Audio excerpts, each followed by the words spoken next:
making a prawn curry. So this is onion, garlic and some green chili. These are the spices that I'm going to use for the prawn curry today. This is the vegetable that I would give: tomato, pepper and potato, and this is the prawn.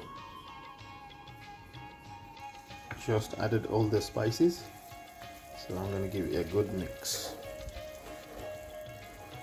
Given the spices now,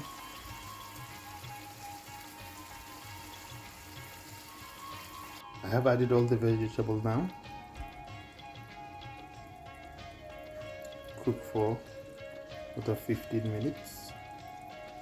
Just added the prawns now for 5 to 10 minutes. Don't forget to add frozen coriander at the end. We freeze it because the coriander will last long.